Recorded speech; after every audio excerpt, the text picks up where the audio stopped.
Nous sommes à Paris, il fait 10 degrés et ma température corporelle est de 37. Qu'est-ce qui explique cette différence de température? Eh bien, les appareils circulatoires, respiratoires, digestifs, entre autres, génèrent de la chaleur.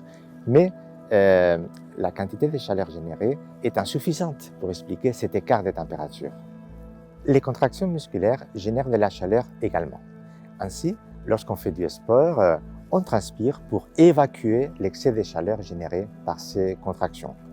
De même, lorsqu'il fait très froid, les contractions des muscles antagonistes vont générer de la chaleur sans déclencher du mouvement. On déclenche donc des frissons. Mais dans ce contexte, je ne bouge pas, il ne fait pas assez froid pour déclencher des frissons et pourtant il y a un écart de 27 degrés entre la température de l'air et la température de mon corps.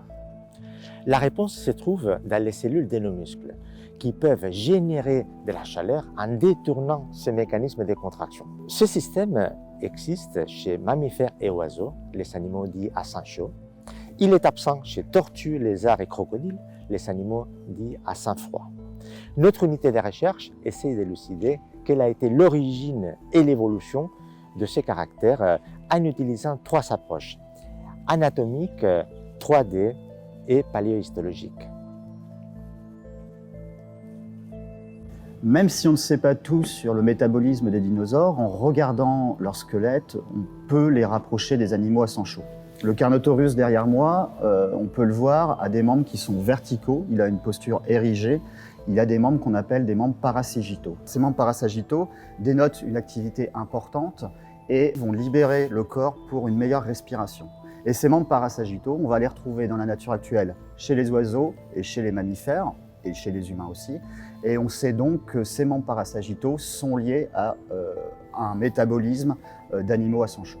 Les vertèbres des dinosaures théropodes et des dinosaures sauropodes, comme le Diplodocus, ont la particularité d'être pneumatisés. Alors, pneumatisés, qu'est-ce que ça veut dire? Ça veut dire qu'on va distinguer des creusements sur les vertèbres, et au niveau de ces creusements, on va retrouver des diverticules pneumatiques, ce qu'on appelle des sacs aériens, donc qui vont, comme leur nom l'indique, contenir de l'air. Ça va permettre d'alléger le squelette de l'animal. Ça va permettre aussi une meilleure respiration. Chez les oiseaux, on sait qu'on a un flux continu d'oxygène au niveau du poumon grâce à ces sacs aériens. On peut donc estimer que ce flux continu d'oxygène va être aussi présent chez les dinosaures, et donc que les dinosaures ont un métabolisme aussi performant que celui des oiseaux et un métabolisme d'animal à sang chaud. La taille des dinosaures est elle-même un argument en faveur d'animaux qui ont une température constante. On sait que chez les animaux de grande taille, la chaleur va se dissiper beaucoup moins vite que chez les animaux de petite taille. C'est ce qu'on appelle la gigantothermie ou l'homéothermie de masse, et ça garantit pour les animaux de grande taille de conserver leur température constante, et ce, quels que soient les changements de température du milieu extérieur. Et donc ça concorde, là encore une fois, avec des animaux qui ont un métabolisme plutôt proche des animaux à sang chaud. In the recent years, studies about the three-dimensional microanatomy of bones offers an additional evidence to discover physiological aspects of extinct animals.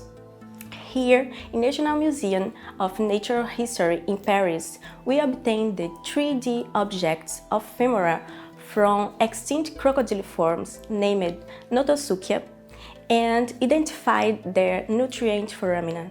These foramina, we can infer the measurements of the diameters, and with this information we can discover the aerobic capacity of the extinct vertebrates and their locomotor activity. This approach allowed us to compare the metabolic status of these extinct crocodiliforms with the living crocodilians, which are ectotherms and bush predators with a low levels of activity. Our studies suggest these extinct crocodiliforms were also ectotherm, like the recent crocodilians, but they had higher aerobic capacity and locomotor activity, like what the varanid lizards do nowadays. L'histologie osseuse est la troisième approche qui nous permet de déduire le métabolisme thermique chez les anciens organismes. Donc nous avons fait cette étude sur un animal qui s'appelle l'Azandosaurus. Et pourquoi justement Azandosaurus? Les reptiles actuels peuvent être divisés en deux grands groupes, le groupe des lépidosauromorphes qui comprend les lézards et les serpents, et le groupe des archosauromorphes, c'est le groupe des oiseaux et des crocodiles. On sait que les oiseaux sont des animaux à sang chaud, donc nous pourrions penser que leurs lointains cousins, les dinosaures non volants, étaient également des animaux à sang chaud. Donc la question qui se pose maintenant, c'est à quel moment de leur histoire les archosauromorphes, qui contiennent les oiseaux, les crocodiles et les dinosaures bien sûr, ont acquis cette aptitude à avoir un métabolisme à sang chaud. Et c'est là qu'intervient Azandosaurus. Donc Azandosaurus est un reptile qui a été trouvé dans des sédiments marocains qui datent de 237 à 227 millions d'années.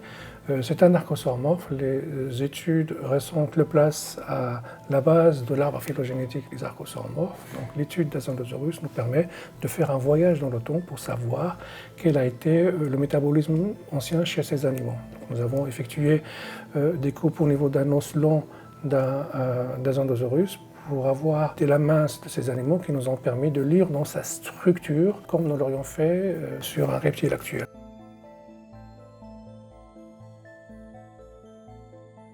Ce que nous avons vu, c'est une morphologie osseuse, c'est une organisation des tissus d'Azandosaurus qui nous permet de déduire que c'était un animal avec un métabolisme à sang chaud.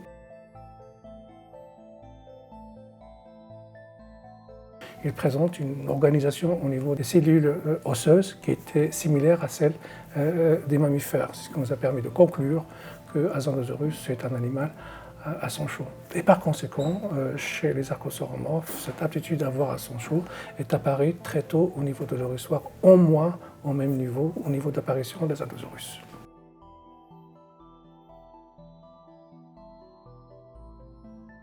Les branches en bleu représentent des animaux à sang froid et celles en rouge des animaux à sang chaud.